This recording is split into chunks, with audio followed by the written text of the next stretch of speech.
Good evening, I'm Casey Nolan. Tonight on Stay Tuned, we are taking on a topic that has some parents angry, some excited, some educators wringing their hands, some reformers saying it is about time. We are talking about transferring students out of unaccredited schools. This is a complex issue and we need your help, so stay tuned. It's made the headlines recently. Kids from schools that aren't making the grade can now choose to go elsewhere.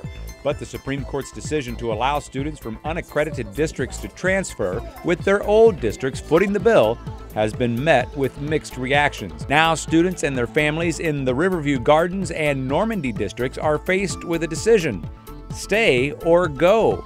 And for those who want to go, there's another choice: where to go. Both Riverview Gardens and Normandy each selected a district where they will pay to transport kids.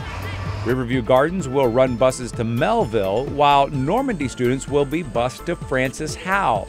But those aren't the only choices. Students can still opt to transfer elsewhere with their full tuition covered, just not the transportation. The uncertainties are numerous. How many students will choose to transfer? What are the consequences for all of the districts involved? What about the students who stay? Will transfers help, hurt, or both? Stay tuned.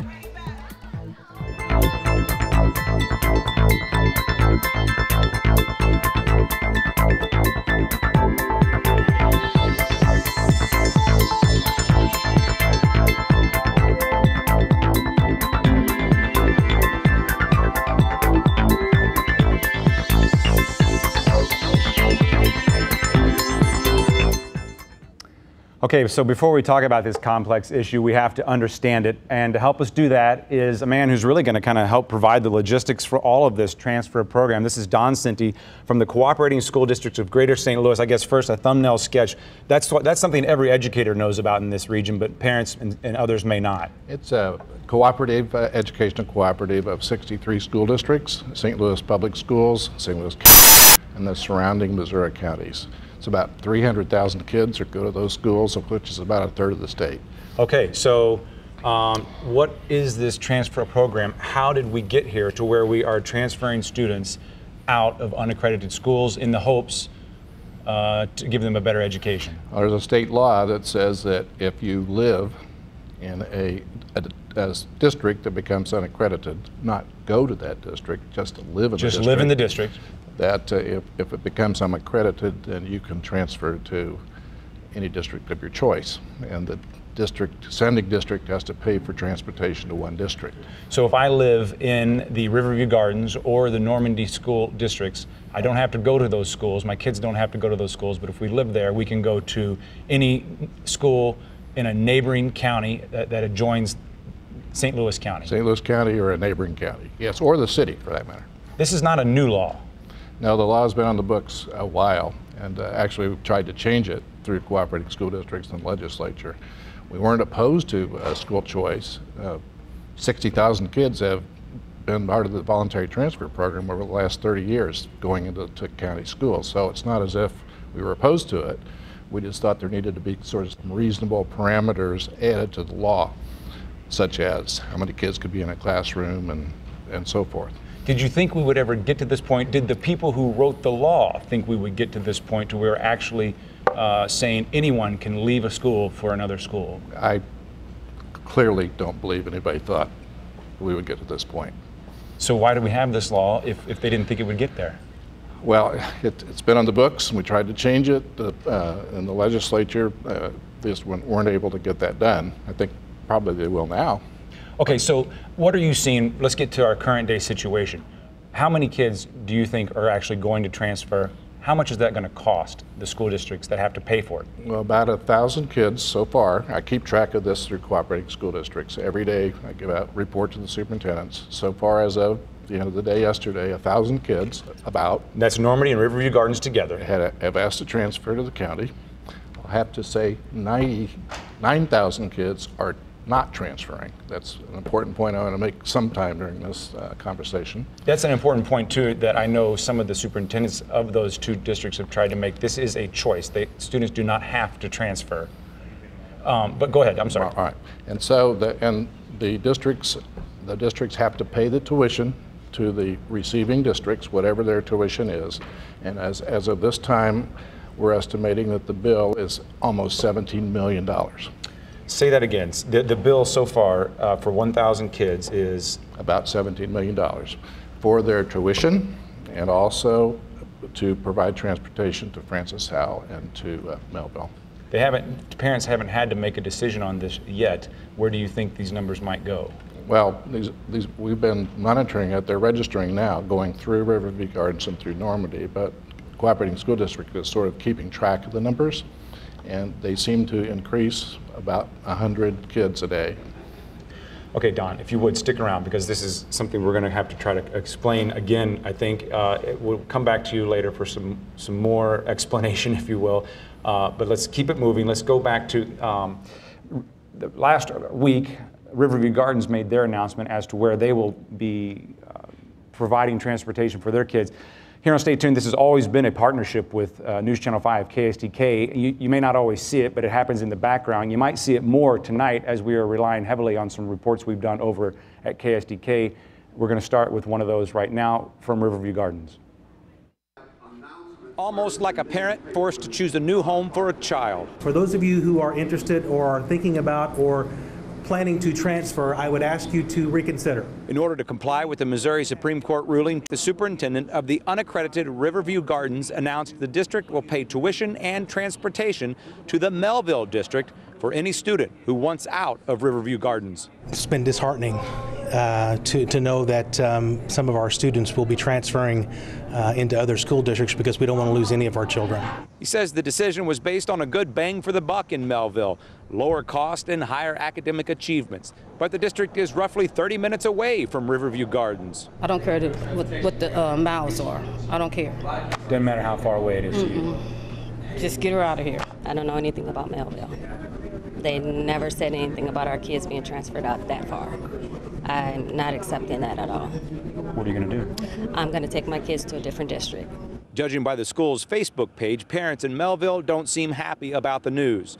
One posting, "Our classes are already too big, feeling a little sick." Another asking, "Could I buy a house in Riverview, pay far less in taxes, and still send my kid to Melville?" In Riverview Gardens, educators say the goal is to regain accreditation as soon as possible and get their kids back. I truly believe that there's a new spirit here in Riverview Gardens. I ask our individual parents and our families to reconsider and give us the opportunity to prove that to them. We have with us two men who are representing the two districts who will have students with the option to transfer out because they are unaccredited, and one of these men was just agreeing with the superintendent. I heard a deep from you there as he was talking about a new spirit. Let me do some introductions. Darius Kirk, Riverview Gardens School District, principal of the high school, correct? You are correct, yes sir. New to the job, not unlike your superintendent. How long have you been principal? Riverview Gardens High School right now. This is going on the 3rd week. Very good. welcome aboard. Yes, Philip Boyd, welcome back to Stay Tuned. Thank you. From the Normandy School District. Before we get to that new spirit, I want to talk about what we just talked about with Don, the numbers. He's saying 1,000 he's seen so far, total 2 schools together, and $17 million. That sounds like a lot of money. He pointed out that's 9,000 students that so far haven't chosen to transfer. That's correct. How do those numbers wash with what you're seeing at your districts? As of last Friday, we had a total of roughly around 500 students who chose to take the option to transfer out of Riverview Gardens High School or the Riverview Gardens District. Yes. So what when they leave, the money goes with them. Can you reduce staff to reduce expenses, and this is all kind of breaks even? Well, hopefully at this point, what we have been trying to do is to make sure that we have been right-sizing in the first place. So we have made sure that operationally that we're ready for 4,000 kids.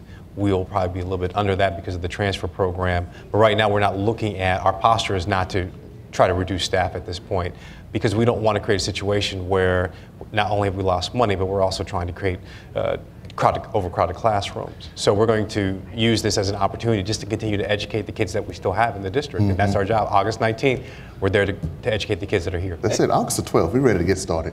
As Dr. Spurgeon did say, you know, there is a new spirit that is coming to Riverview Gardens School District. And I do really feel that we're in a position of greatness, even though that we are at an unaccredited status. However, I think it sets us up to really join arms with our community stakeholders and our parents to make sure that we are all working together to make sure we take our district to the next level of excellence. I'll get back to the money in just a second, but tell me more about that. So what are you doing? I know he was making a pretty good hard pitch to the parents that night.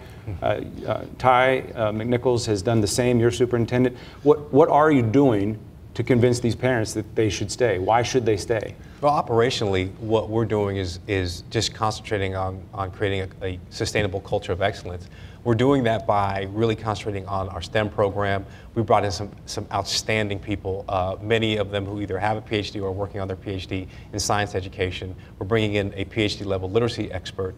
We're also looking at expanding the use of our partnerships to look at our post-secondary pipeline, making sure that that's strong.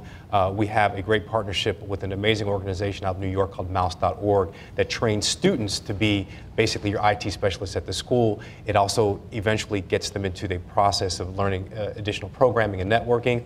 So we're concentrating on what can we do to accelerate these children for life. We're looking at how do we map them so that we're giving them the 21st century skills so that they can be successful. Okay, so maybe I asked the question wrong the first time. What I want to know is, can you do that while you're sending checks to other school districts? The answer is yes. So this won't be a financial burden for you all? You know, it will. Next year it will be a financial burden. However, right now we're positioning ourselves to make sure we're delivering a top quality education for those students who enter our buildings on August the 12th. That's exactly what our focus is right now. So we're going to hear from some folks later in the show that may say, well, this program has worked because they're doing all of these things because they need to retain their students. They need to convince their students to stay home for their education. What do you say to that? I would say that that's absolutely untrue because our mission is to educate the kids, prepare them for a successful life and a successful career. That has nothing to do with the transfer program. Yes. It is not the catalyst. The transfer is not a catalyst for change. It's a catalyst to drain money out of a school district, but it's not a catalyst for change. What we have done is we have looked at, in a granular level, what's going on with our kids, both in terms of the social, emotional development, and also their academic needs. So our posture operationally is to say, how can we accelerate these kids? Because eventually when we get our accreditation back, we want to make sure that when the children come back to us, that we continue to have an organization of excellence. What are you hearing from parents? Right now, what I'm hearing from parents is that they just want to see our face and build trust in us. And for the majority part, the parents still want to stay there. You know, I think that the numbers prove themselves that just only 500 students out of the district are leaving. So. And same question to you. What are the parents' chief concerns when they come to you? Are they understanding this process? In terms of understanding the process, I would say that definitely they are. I believe that what we did at Normandy is we tried to make sure the process was as friendly as possible to the parents. We made sure they had all the paperwork. We made sure that we helped them go through the process of signing up, making their choices, letting them know what this looked like depending upon what district they were going to go to. So we had a really open, transparent, I think very helpful process. And a lot of parents left with, I think, a really good understanding. So we didn't have a lot of questions after this first week. Talk about, can you just kind of describe, or I don't know, do you want to stand up for yourselves at all? We're going to get to more of this later, or stand up for your students. And I don't mean to be flippant about that, because the reception or the perception of your students has not been great by all, if that makes any sense. I want to say the Riverview Gardens School District really prepares our students for the next level. Just for the last 3 years, we had over $9 million of scholarship money into which our students have already, they took and went on to higher education to really better themselves, to be successful people in the community. Sorry, your mic was going out there. I apologize. That's okay. We'll fix that. And last question to you. You know, when you've seen the news, you've seen the perceptions that are out there. How does that make you feel about your students?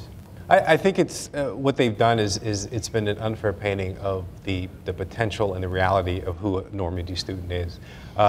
One great example of a Normandy student is Ebony Boykin. Another great example of a Normandy student and a Normandy alumni is Dwayne Foster, who's been on Broadway, who's come back to help build up our fine arts program. Another great example of Normandy alumni is Bobby Hughes, who's come back to be our STEM coordinator for the district. So we have some brilliance that's in the district, and what I think these other districts will find is that our children are awesome. They're wonderful, and we're sad to see them go, but we're going to be ready for them to come back. Thank you, gentlemen. I appreciate you being here. Thank you for having us. Well, We we're appreciate it. not done with you yet, so don't go too far. We appreciate you guys being here. Thank you again. Thank you. We're gonna go to social media, but in just a minute, we will actually, I should say, we're gonna hear from a superintendent on the receiving end of where these students might be headed if they so choose in Melville. But for now, let's get it over to social media.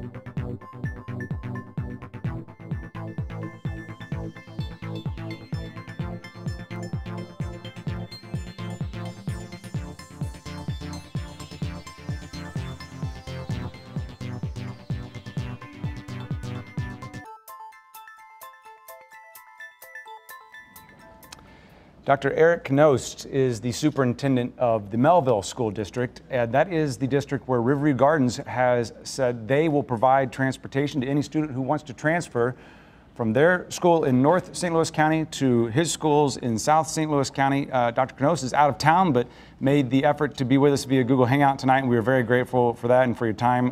Doctor, thank you for being here. Thank you. When did you find out about this? How did this come about? How did Melville get selected, and did you play any role in that? Well, no, I did not play a role in Melville being selected. Basically, it was a week ago Tuesday. I received a courtesy call from Dr. Scott Spurgeon, the superintendent at Riverview, and he notified me that the board was considering the Melville School District and that he would notify me later in the day.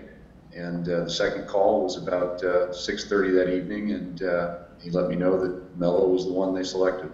We're going to be talking a lot more tonight about what this means for Riverview Gardens and for Normandy, but I want to know what this means for Melville. You know, this is a time of year when I'm sure you are doing a lot of work on any given school year to get ready for the academic year. What's on your plate now, and what does this mean for the kids you're educating?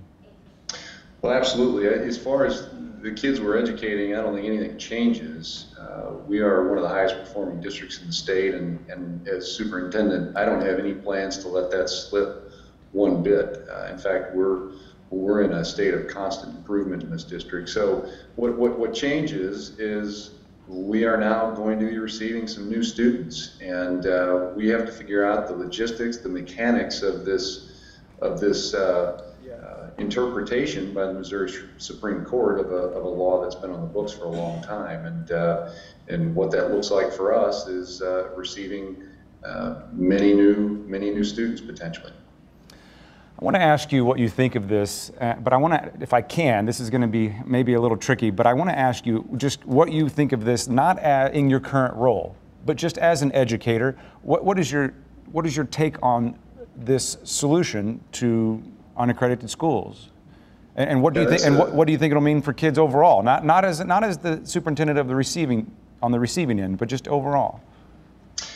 You know, I think that good school districts are set up to teach, nurture, educate kids, prepare them for life, and that doesn't change. It doesn't change one bit. In fact, I'm excited to think about that. Whether or not it fixes the situation, I don't think we know that until we get to the situation. There's a whole lot that has to happen between now and the start of school for all of these districts, whether it's the Melville School District or others.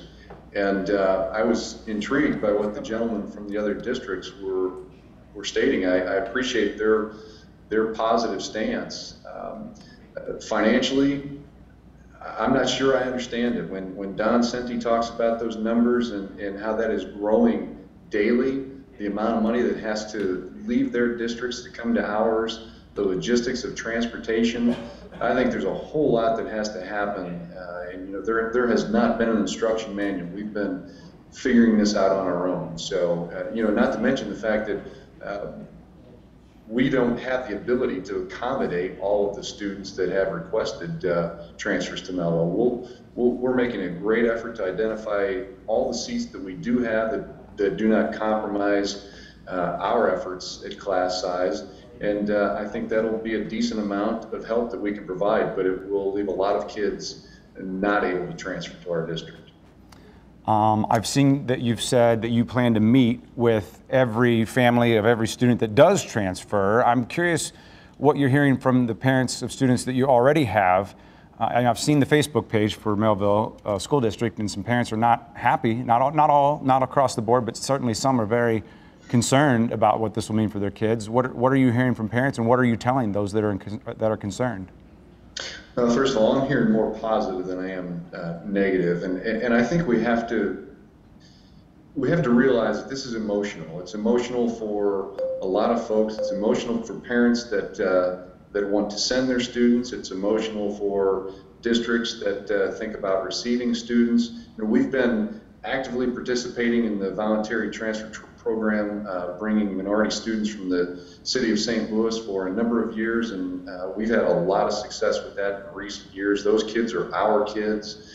They participate alongside of our kids. They test alongside of our kids, and we call them Melville students. So we will do just fine with the students we receive. I believe overall it will have minimal impact to the capacity throughout our district. We're a large district. We already have 10,600 students that I have to look after, and so adding some more, we'll do that, but we'll do it with parameters, and we'll do it in the best interest of all students. It makes no sense for a Riverview student or for a Melville School District student for me to add them together in an oversized classroom. So we'll do it where the class sizes are acceptable, and when those Riverview students show up, we will welcome them. We are a district of character, and I look forward to meeting them. It's time for me to wrap for us to stay on time, but I want to just quickly, can you give me a number on how many that you can accept? Or I appreciate the question, and it's a difficult one because we are still doing in-district enrollment in the month of July. Okay. And that usually doesn't wrap up until towards the end of July. So that the timing will be good, but it's a moving target. We have a spreadsheet showing at this time seats that we think we have available, and we'll continue to let that adjust as the deadline for kids to apply at Riverview comes on August 1st, and we'll get together at that time and select the transfers. Thank you, Dr. Knosten. I know that's a complex question, but I know it's one parents want to hear. So we appreciate your time. Thank you so much for being with us and for taking the effort to be with us on Google. We appreciate your time very much. Thank you, Casey. All right, let's go back over to Ed for some more of what you're saying. Ed? Well, thanks very much, Casey. Actually, you could see in our studio tonight, we have a lot of people using social media. And in fact, I'm the one interacting with you throughout tonight's show. In fact, earlier this week, I posted out there on Twitter and Facebook what you think about the recent Turner case, what we're talking about tonight, and you really did react. In fact, because of tweets, we actually changed the schedule program tonight to this topic. And so we want you to continue. And in fact, we're hearing already from you tonight, people are talking about what if the kids don't want to go back, if they actually start to like the school they're in right now. So keep those tweets going. In fact, you can participate. You could join our Facebook page, like it, and we put a question up there earlier today. Find that graphic, that question, and post your reactions, your comments. Or you can join us on Twitter using the hashtag StayTunedSTL. In fact, let's see what you're already saying.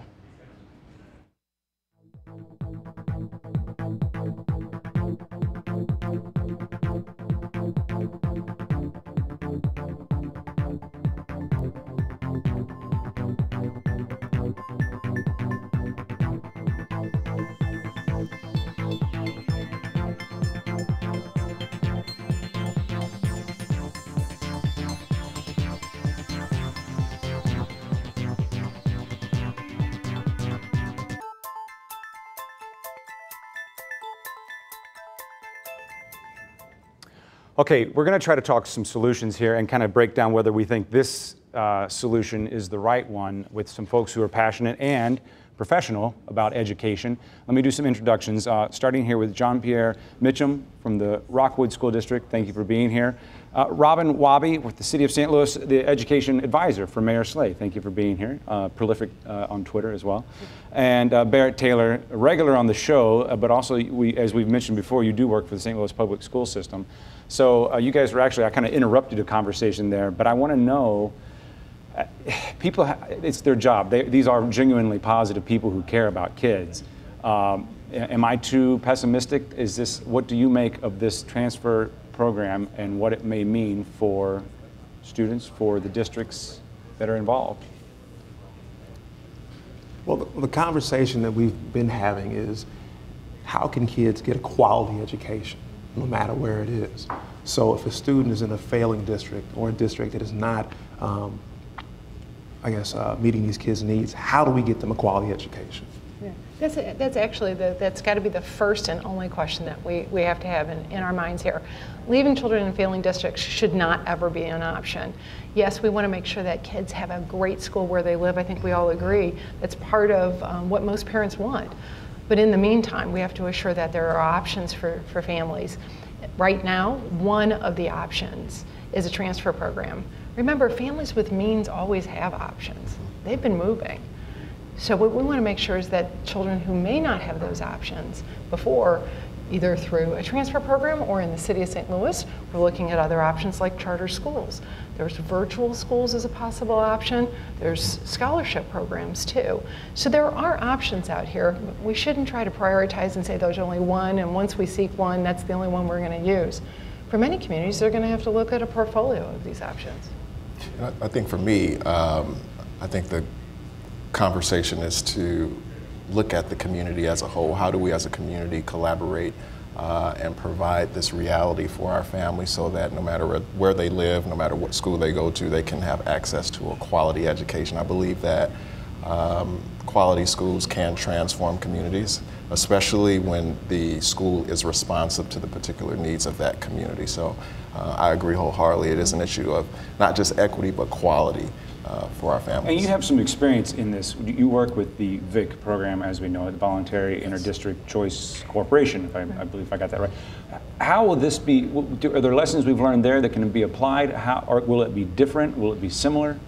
I think in some regards it will be similar in terms of providing the support necessary for the families and the students who will be transferring to the districts. There are some safeguards, for lack of a better term, for the VIC program that is not necessarily in play here in terms of what it takes to get into the program, as well as being able to stay in the district. We don't know the implications of this is new territory for us. And the goals are different as well. Well, yeah, the original intent really for the VIC program, it was a desegregation program. Obviously, the implicit implications, spoke to issues of quality education, testing, graduation rates, and things of that nature. But at its core, it was a desegregation program. I wanted to comment on what Robin said. So we're going to have students who are going to transfer to other schools, but then there's going to be students, I guess 3,500 students will say that will stay in Normandy. I'm not an advocate of breaking school districts up. How do we as a community, as a family, do a better job of supporting Normandy? Yeah, and I think that's really important here is that where we're focusing on the families who are making a considered choice to move their child to another district, and that's fantastic, good for them, and there's going to be need to prepare, as we know, for that transition. But we really have to focus on the children who are staying, and that's whether that's in St. Louis Public or in Normandy or Riverview.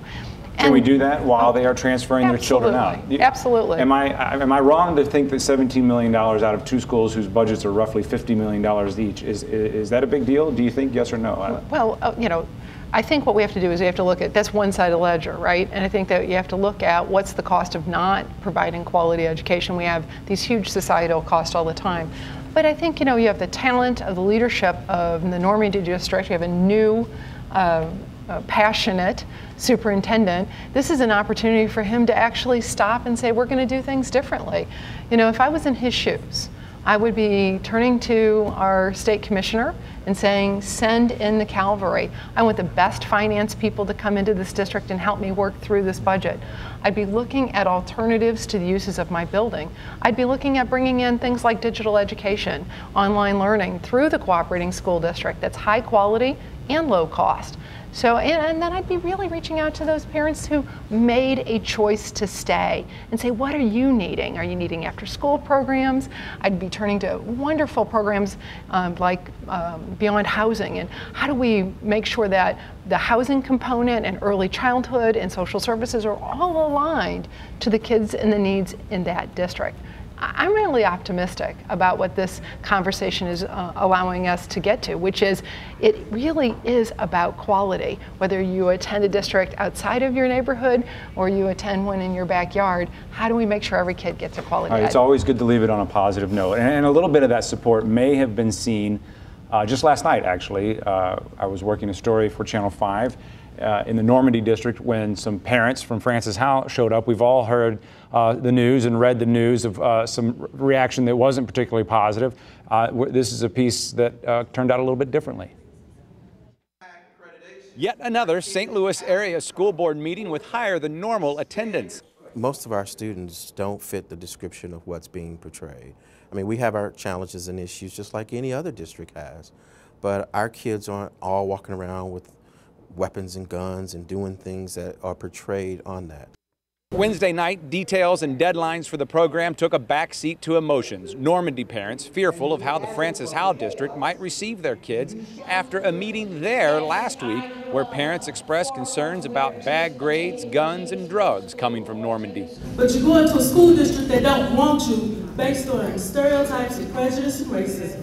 But what Normandy parents didn't expect at their meeting. I just wanted to come say hi. Welcome. Welcome. We're not all everything that you see on the internet and on the news. Parents from Francis Howell. There's a lot of people in Francis Howell, parents that don't feel the way that you saw the people on the news. Harriet Gladney sat down next to Chad and Nikki Lang and says that changed what she was prepared to say.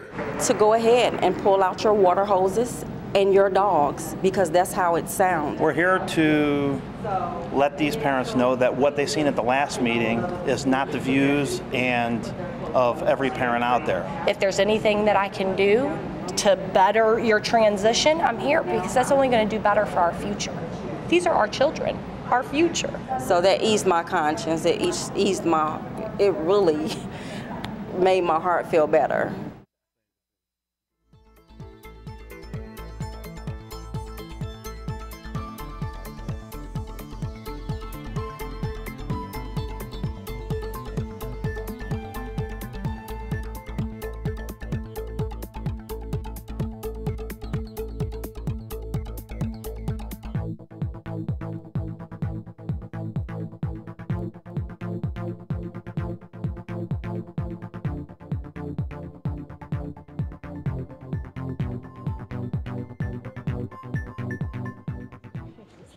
Okay, we've kind of danced around it all night. Let's talk about the reaction to this. Not all negative, as we just saw. Let me do some introductions here in this next table. Aaron Taylor from St. Louis University has a education legislative background for sure. Kate Casas, Children's Education Alliance of Missouri. That's right. SEAM, if you see it on Twitter. Right. And Alvin Reed. Thank you for coming back to the show, obviously, from Donnybrook. Anytime. I guess real quickly, let's kind of just talk about where the politics break down just for a second, because Kate, I know you and your husband are involved in Democratic politics. I know we have a billionaire libertarian doing some of the funding for the education organization you're involved with now. Are these strange partnerships that are forming here around this issue? Well, I think it'd be fair to say that politics and education policy might make strange bedfellows, but no, it's true that my husband and I are very involved in Democratic politics, and that the Singfield Charitable Foundation is one of hundreds of donors to my organization. But on this particular issue, our ideology and wants for St. Louis's kids, the St. Louis region and Missouri's kids align. Okay, sometimes I bring up topics that could be a whole nother show, so I won't let that tangent go too far. Let me just open it up to you guys. Were you surprised by the reaction that you've seen to this across the board, for educators, parents, students? What have you seen, and have you been surprised? Well, the Francis Howell town hall meeting was not surprising, but it was very much, stark, because what we're seeing is people responding with reactions that are exaggerated. They're talking about violence, and if you look at the data, that's not as big of a risk as they say it is. Normally, Normandy School District had fewer incidences of drugs in the schools than Francis Howell did last year. They had more violent incidences, but we're talking about 20 over the course of an entire school year. Not to say that's a low number, one is too many, but it's not this World War Z reality that many people are trying to make us think it is. The reaction surprised you, Alvin? No, not at all, not really. And I think that, I'm involved with Kirkwood School District. That's where my kids go to school. That's where I live. And for many months, we've been talking about this, on Donnybrook and other programs. So, like, this is if the Supreme Court rules the way it did, this is going to create a situation that's going to, in a very short period of time, there are going to be a lot of transfers, there's going to be a lot of problems, there's going to be a lot of stark reaction. I think that was a good word that you used. I was not surprised at all. I think that what the key now is, okay, if these kids are going to come to your school, be it Francis Howell, be it Melville, we've been doing this in the St. Louis area for 30 years now? This has been done. It works, and it will work in Francis Howell. Don't worry about what went on in Normandy. Worry about what goes on in Francis Howell, and I think that'll be fine. But with the reaction, I honestly, I was not shocked by that. Well, and I want to say unfortunately, I wasn't shocked by the reaction, and I think, unfortunately, nobody was shocked by the reaction, which is exactly why the school districts of Francis Howell and Melville were chosen for transportation. And so I might not agree with all of the things that were said at the Francis Howell meeting last week, or even most of the things that were said at the Francis Howell meeting last week, but I really would hate for the conversation to be about which parents in which district care more about their kids, are more engaged, when it's really about the administration in the unaccredited districts not being prepared sooner to deal with this, and the administration in the accredited districts not being prepared. As I said to these guys earlier, if we're talking about race, then yes, let's please talk about the Francis Howell Town Hall meeting. But if we're talking about school transfers, then let's talk about why we weren't more prepared over the last 20 years when the bill was signed in 1993 to deal with the issue that we're now seeing unfold in the region. The irony is, if you look at the legislative record of the bill, there was very little, if any, opposition to this particular aspect of it. The opposition mainly was about the cost of it and things of that nature, but folks were not complaining about the accountability aspect of the law. Did we think we would get to this point in the next 20 years? Is that why we weren't preparing for it? We didn't think it would actually happen? I don't know, in that I didn't really know how the Supreme Court was going to rule on this, and I thought maybe it might go to a higher court, maybe in the United States Supreme Court. But when the state Supreme Court ruled unanimously, I don't want to say I was caught totally unaware, but I was like everyone else. I'm like, man, there's only 6 weeks kind of before the deadline is before the kids have to decide where they're going to go to school. The ball is rolling, downhill. So people can be upset, or they can be loud, they can be whatever they want to be, but it's happening. And you have a legislature that cannot do anything about it until really next spring, and even then it would be for the next school year. And I heard this touched upon just a little bit earlier, and I really wanted to get this out here. I really wanted to say, any child that transfers this year, whatever changes, they should be allowed to stay in that school district for the rest of their high school. You're saying if their school becomes reaccredited? It becomes reaccredited. If they decide this whole thing didn't work and it's a wash, and if you start in Francis Howell or Melville next year, you should be allowed to finish your education in that school. Because that's not how the law works. No, not at all. That's not what it says. But I agree with Alvin, and he brings up, he touches on a really important point, which is that all of this should be far more student-centered. It should be far more what is the best, easiest way for a child to get a high-quality education. And stop putting up barriers to that. Stop making it about what's best for the school district. Start making it about what's best for each individual kid, and let each administrator who has a child show up in their school in August focus on the kids that show up at their school in August. And I think if everybody could do that and start making decisions based on what's best for the individual children, which is what the legislature did in 1993 when they wrote this law. They were focused on individual kids, not school districts. And I think we need to head back in that direction to a student-centered, family-centered approach. Are you saying it should be easier to transfer to closer schools? Because I know you've said publicly that you think these districts where they've chosen to provide the transportation are too far away, and you've even said intentionally, so hopefully they wouldn't transfer. But is that what you're saying? It should be easier to do this? Is that absolutely, and the families should have had a say. People are saying, you know, this is school choice, run amok, and all this stuff. This is not school choice. This is what we had before, just a little tweak. If you need transportation, this is not school choice for you. You still only have one, now maybe two choices. That's not school choice. That's not student-centered. That's not family-centered. Of course, where do you get the resources to bus a kid anywhere he wants to go? To make it easier. I mean, there are limitations here, no? Absolutely, and I don't think any district could say like, okay, the bus for Kirkwood leaves at this time and the bus for Webster leaves at this time, and you have 20 different buses going 20 different places. I don't think that works. Okay, unless Rex wants to pay for it, which has been suggested by several columnists. But that may not work. But I think that there has to be some way where the immediate reaction is not to send the kids 20 miles. And I'm not, look, if you go to Francis Howell, go to Francis Howell, graduate from Francis Howell. Go to Melville, graduate from Melville, do what you need to do. Because I think in both school districts, what are you going to do with the kid? And there will be a lot of kids that come out there and get a 3.0 or get a 4.0. And they play an instrument and they're maybe on the baseball team and they do everything that every other student. Are you going to want to say goodbye to that student for whatever reason? I think the answer to that is no. So maybe it's not the best thing to travel that far, but a lot of people are going to want to do it because they want that opportunity, and they're going to succeed. And what do you tell them? And you can't tell them you just have to go.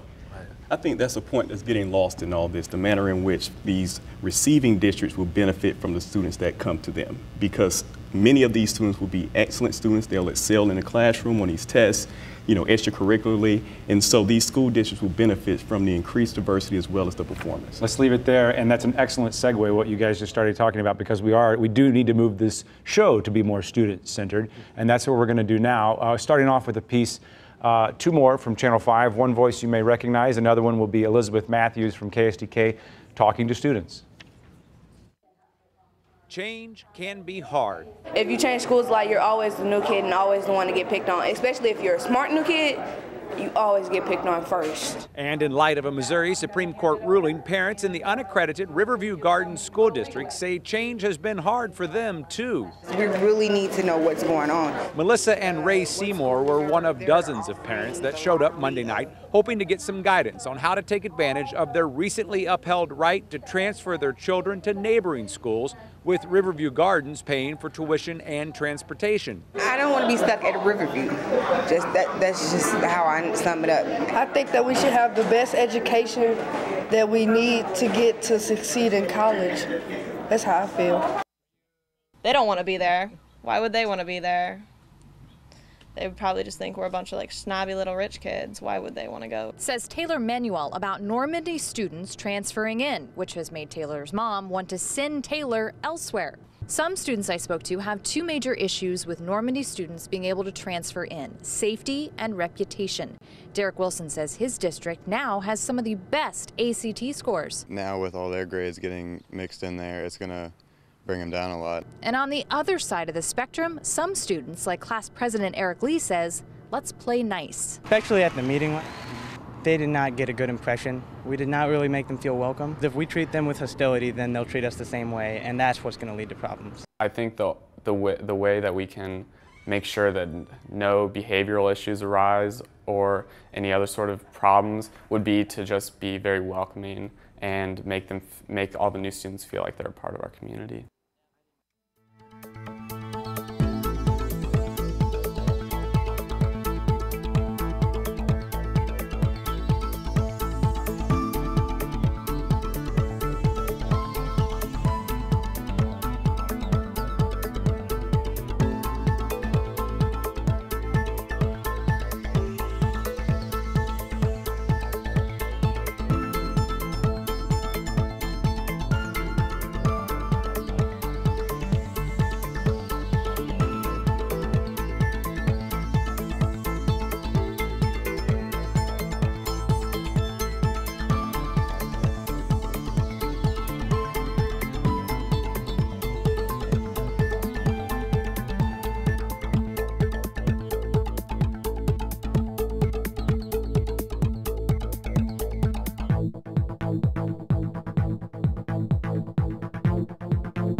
Just talked to Ed, and he's telling me that we're not talking enough about the students based on what you're saying on Twitter, so we need to do that right now, and specifically issues about housing and poverty and parents working 3 jobs. So let's dive in. Let me do the introductions first. First I have with us here, welcome back to the show, Kira Hudson Banks, St. Louis University professor who deals with race and class and all of these kinds of issues we're going to talk about. Tracy Turner Bunbury, Francis Howell parent of a Francis Howell graduate. Yes, sir. Welcome back to the show as well. Dr. Alex Cuenca, welcome back to the show. You're a SLU man as well who trains educators. Right. And Nadia Brown also back to the show. This is a total reunion table. Although Nadia has switched her affiliation from one local university to the very highly esteemed Purdue University, Political Science and African American Studies. Yeah. Okay, so what aren't we talking about that we should be, that we're hearing about on Twitter? What's been left out of this conversation so far? Where do you, what are the impacts that you see happening in this whole thing? Well, I think it's important to think about one of the tweets mentioned, the effect it can have when you're in a place where you're not wanted and feeling like you're not wanted and being treated in that way. And so from the mental health perspective, students who are being taken out of their community, we need to think about the impact that it'll have on their racial identity, how they think about themselves, how they make sense of themselves. Are they a liability? Are they not wanted? And that can impact the way that they see themselves and their academic achievement. And what does it mean for moving from an all black and brown neighborhood that is seen as not valued or not worthy to having to be bussed into a community that doesn't look like you and that doesn't have the same kind of culture or connections to your race, ethnicity that you do. So I think students deserve to have a quality education, right, in their own community that reaffirms who they are, what they look like, and their own value system. It's hard not to stand out when you arrive to school differently. Is that what you're saying? Right. And from a mental health profession, I'm a mental health counselor in St. Charles, and I think about all the time how important connection is. How important it is to be able to truly connect with someone on a deep level, especially at those formative years. And I think about how much harder that's going to be because so many social connections are made after school. After school activities, different after school events. And that might be hard for some of these kids to actually be able to do that if there's any kind of transportation issues. So it's just things to think about, are we really taking care of our kids as best as we can? And I think from a societal point of view, why did we let these districts fail? Why did we as a society, why did we as a region let these districts fail? In education, we have one of the most backward policies where we take resources from schools as punishment instead of giving them more resources. If we have high crime in an area, politicians are standing up and saying that we need to give these police departments more and more resources. With education, and public education in particular, we take resources away. We're leaving these districts, and so we have to think about not only the students that are transferring into these districts, but also the students that we're leaving behind in these other districts. This is not a motivating factor to try radical new things. These threats of these cuts are not going to motivate people to make better education? Well, I actually think if we think about the excellence that for example, Normandy's talking about, this environment of excellence and the innovation they're doing around STEM. I mean, they were doing that, right? And so did the threat motivate them to do that? No, they were trying to do that even before then. So now they're going to be making these innovations with less funds, having to pay out funds. Or especially tying student achievement or to the school district itself, right? Correct. So individual students are learning towards the test or learning for a particular, for something that doesn't necessarily lead into life skills as opposed to thinking holistically about student education. So having these kind of conversations, like you said earlier, like devoid of race, devoid of talking about poverty or mental health, talking about gender, really misses a huge component. And also, right, thinking about student achievement as an individual achievement as opposed to a community achievement, or thinking again, right, about systematic. So what causes our culture to devalue certain bodies, certain school places, certain communities, and take resources away that is systemic around race, systemic around poverty, and people that we don't value. So it's larger, right, than just the individual child. But then in the meantime, we have students who are probably on Twitter right now thinking, what does this conversation have to do with me at this moment? You know, so I think all of these things are so important, but there's so many separate issues as well. So I think that's why with me being in the St. Charles community, I realize how much of a role we have. If we can't change this, what do we need to do at this moment to help children feel as welcome as possible? Because I do think there's a lot of kids who may be on Twitter right now thinking, what are you guys talking about? I just want to know if I'm going to be okay if I go out to Francis Howell. Well, I think one of the things we need to do is to talk about it, to name it, not to act like everything's going to be fine. You're coming to a land of milk and honey, right? Don't talk about problems you have. Right? I think we have to be willing to name it, because there might be kids saying, oh, well, I'm going to be open. I don't have any problems. But when it comes down to it, you know, are we judging people or teasing people? How are we treating people? Are we open? And these are difficult conversations to have, right? For They're really adults. exhausting. Yeah, for adults. And they're exhaustive conversations, but as a community, as a nation, we have not gotten around to having this conversation because we're all just so tired from thinking about this, right? So that having really heart-to-heart, truthful conversations around what does it mean for Black and brown students to now enter into this space? What does it mean to have students who might have different learning styles or different cultural backgrounds, right? To really address this and embrace it. So calling out by saying we're different does not say that someone is racist. This does not say that someone, right, has some inherently bias, but it's saying that I'm open to talk about these things. And I might have questions. And that's fine. I was at an event, and there was an African-American woman who had her hair up in braids, and it was pulled up, and a white woman was behind me, and she was like, why is she hitting herself on the head? Why is she hitting herself on the head?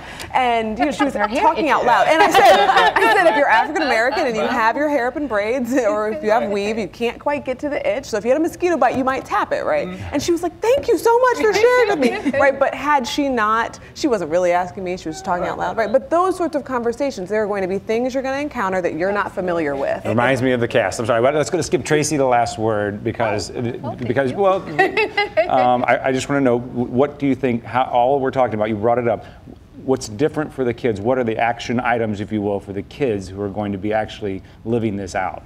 You mean both kids on both sides of the river? Yeah. Absolutely. I think it's absolutely something new.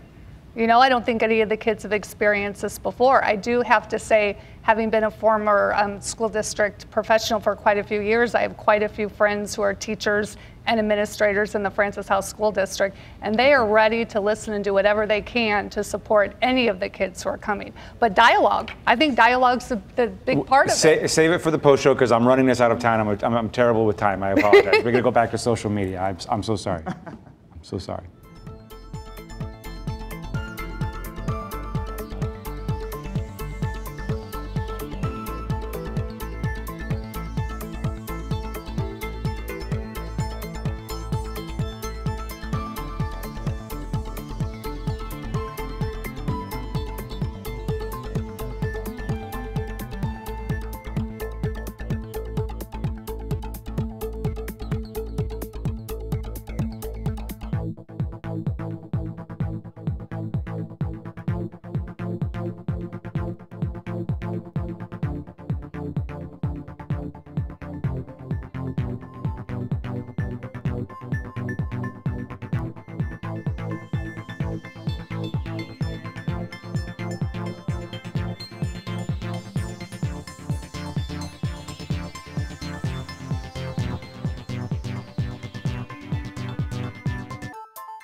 Okay, we have just like 60 seconds left, and so at the risk of ending on a political note, but I want to ask you something that I think I cut you off when we first started, Don Senti. Do you think this will work? I do not think school choice works for the schools that kids leave.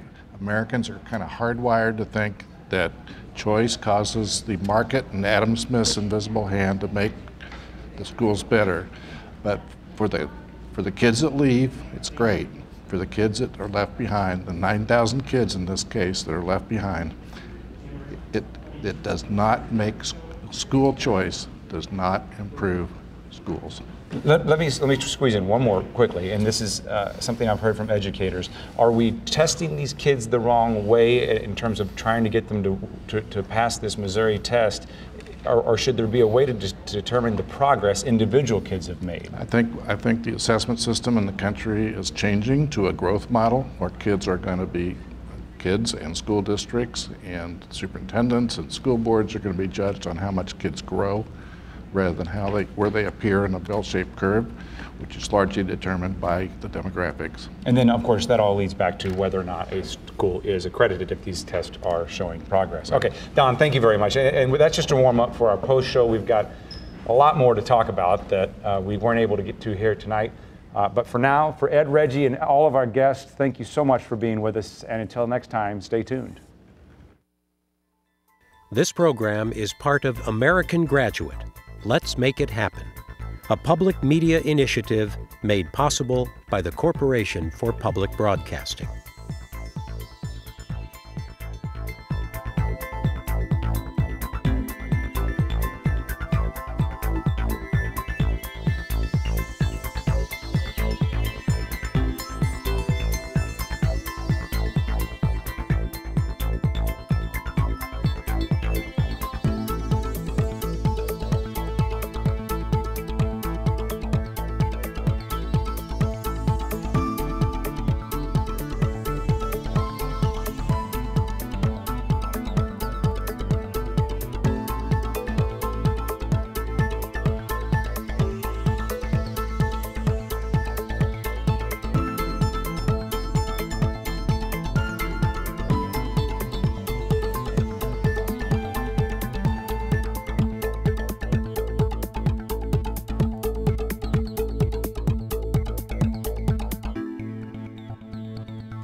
Okay, thanks for sticking around. And this post-show can go anywhere you guys want it to go. And I know, we knew we weren't going to solve this in an hour, right? But we still, I feel like, left out a lot.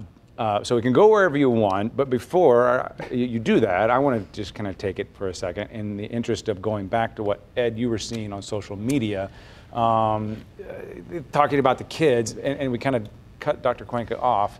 So yeah. That was a long way to say, Alex, all right, take it. All I wanted to say was that these are all our children. I think we often get kind of caught in the quibble of, I'm from district this or district that, and all of these children are our children, and we have to concern ourselves with that.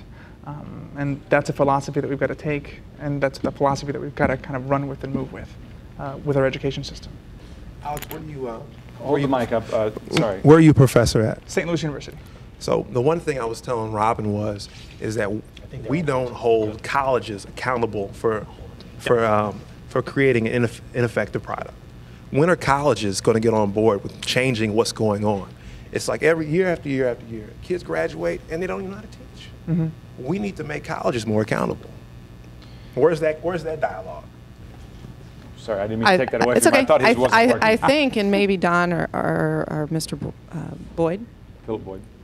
Would know better than I do, but I've been at a couple of state board meetings. I think they're having that conversation right now. I mean, I think they are talking about, and I'm not sure the colleges of ed are that thrilled about it, but they are talking about some accountability for teacher training programs. And I think at the last board meeting, they just voted to approve those standards, where they'll track students as they come out of colleges of ed, and that will reflect on how the colleges of ed are accredited. So I think that conversation is happening, and I think, as we've seen before, those kinds of conversations often trickle down from higher ed to K-12, and so you see the beginnings of that same kind of conversation of evaluation happening in K-12. I mean, I do think some of the issues, some of the responsibility lies with the colleges of education, but I'm remiss to blame it all on the colleges of education. They're blaming it all. Right, they're saying that's a part of the puzzle. Right, absolutely, absolutely, and I think there are contexts in which teachers are generally unprepared for, because colleges of education are sometimes held back. They're restrained by the policies that are kind of not. The colleges of ed don't have the agencies to make. And so there are some standards that are coming out in Missouri, some of them that are a lot better than what we've had before. But yeah, it's certainly a piece of the puzzle, but I'd be remiss to blame it mostly on colleges of education. There are other contexts that are important in teaching that we can't prepare them for. Not to change the subject, but no, please, I just want to say, to our students who are hearing a lot of negative on the news, it's going to affect them. And so I just want to say to them, look, students, regardless of what you hear on the news, you are still important. You are still smart, and I promise you, if you come to Riverview Gardens High School, we're going to have a support system there for you, because we want to make sure that you are successful. Because again, when you have all of these things negative on the news all the time, that you're not good enough, your school is not good enough, you then have a self-esteem issue. And so what I'm trying to do is break that, and that's what I want to say. Yeah. And I'm sorry. And I think something that he said, it's every piece of the puzzle. Unfortunately, negative people tend to be the loudest. That's true. And a lot of people who are very positive, accepting people are quieter. So it almost, I don't know if positive people need to start being noisier. I'm not sure what the option is. But with me working in the mental health industry, you cannot be more right if we're being negative and saying things to these children. And then we're sending them and expecting these high expectations, but they don't feel that connection, which I can't talk enough about. We are setting these children up to fail. It's really important, though, that we're not afraid to tell the truth about the situation, though. Right. So telling children that they're doing well and that everything's going to be okay, but they're in a failing school, really doesn't get us to Alex's point here. These are all of these children are ours, and we as a region really are responsible to seeing that they become productive adults. And let me clarify, I'm not saying that tell them that everything's all fine and dandy. What I am saying is that there needs to be a dualistic message. Yes, your school may be unaccredited. Here, start over. Your mic just went on. Take this and start over. This is the second time. Come on, we got to get this together. Sorry. I'm sorry. I know you want to hear from me. Come on. I'm sorry. All right, here we go. All right. I'm sorry. That was a principal meeting. Right. But what I think is not accredited at this point. I just had a serious flashback to detention.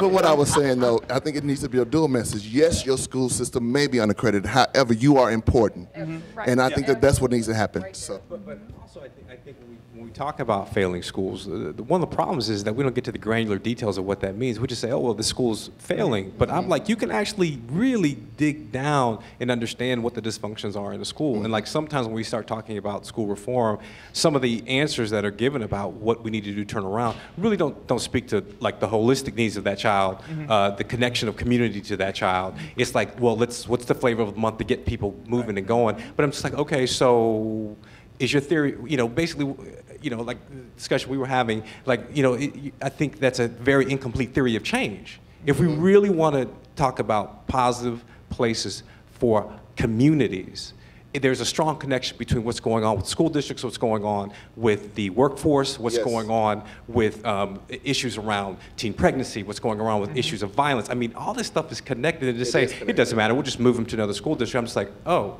okay, so we then will abandon other people? It's like, no, we can be much more comprehensive in what we're doing, but we have to be intentional about it. It means that we have to have these stronger partnerships between nonprofits, corporations, and school districts, universities. Some of the stuff that we're trying to do in Normandy, some of the stuff that we're trying to do in Riverside. But it's not, you have to be comprehensive, because successful schools are based upon, let's look at the demographics of what is a successful school district, what's going on with the economics of that school district and that community. For anyone that says that, no, that doesn't matter, I'm like, show me your research about that. Show me your theory of change around that. I mean, I think by the time this is over, you and I are going to be really good friends. Because we're seeing a lot of each other. I want a couple of things. I mean, I think there are schools that are serving, high numbers of minority, low-income students, and they're doing exceptionally well. So that's one thing. The other thing is, and this goes to something Casey asked me about earlier, why am I a Democrat and I'm also an education reformer? And that is because I don't think we have to choose. We don't have to choose to solve poverty or educate kids. We need to do both, but in the meantime, I'm not gonna wait until we fix poverty before I start educating kids. We can't wait. It has to be the other way. You have to educate kids to fix poverty, not fix poverty to educate kids.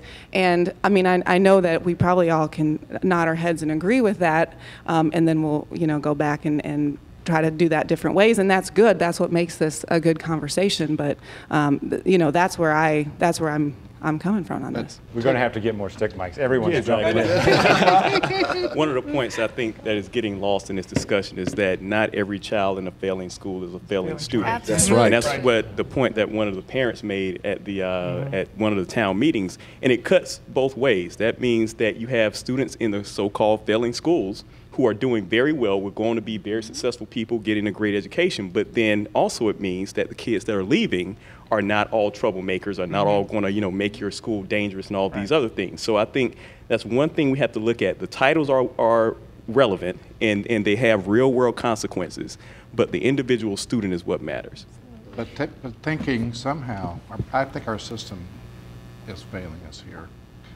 At least school choice in Missouri, taking money and kids away from a struggling school and expecting them to get better is just crazy. Because you're trying to kill the districts.